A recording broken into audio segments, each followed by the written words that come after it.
Next question is from Kay Turnett.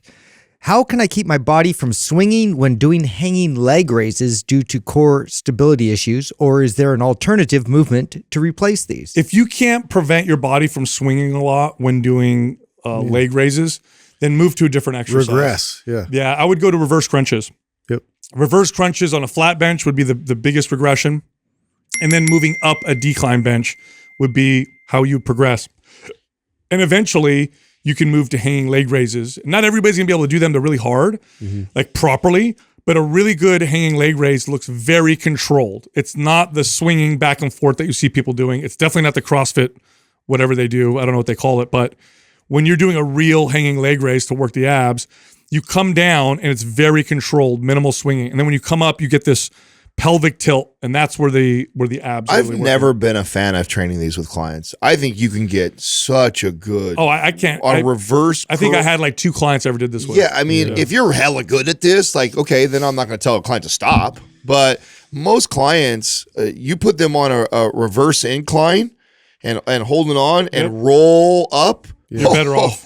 Yeah, the only time I even really cared about these was when I was really working on like a lot of like levels up to get towards these like front levers and back lever things like you're trying to do for like gymnastic moves, and like sort of like the prerequisites for that is like, so if I'm hanging and I'm trying to, you know, maintain that kind of control and stability while also then like an iron cross type of deal. Yeah, like you're working your way up levels of like calisthenic intensified movements. It makes sense. But like, I think people just see people doing it in the gym and they're like, that's really hard. And then they try and emulate it and they're not even getting good activity in their core. They're getting like all hip flexor and everything else. Yeah, even when I'm at the peak strength of my abs, you won't see me do those. Really? Oh, I do them all the time. No. Yeah. When I'm at peak strength, I can still make an incline reverse curl unbelievably. Yeah, but because you can raise it up like what's that called? Is it dragonfly? You call that where you dragon flag? That's not but that's a whole nother ball. Yeah, but what I'm saying is that's how you could progress a reverse laying crunch on an incline, and I would do that before I would go over to leg raises. Well, for building muscle, a really good controlled hanging leg raise, there's very few ab exercises that'll give you that much resistance.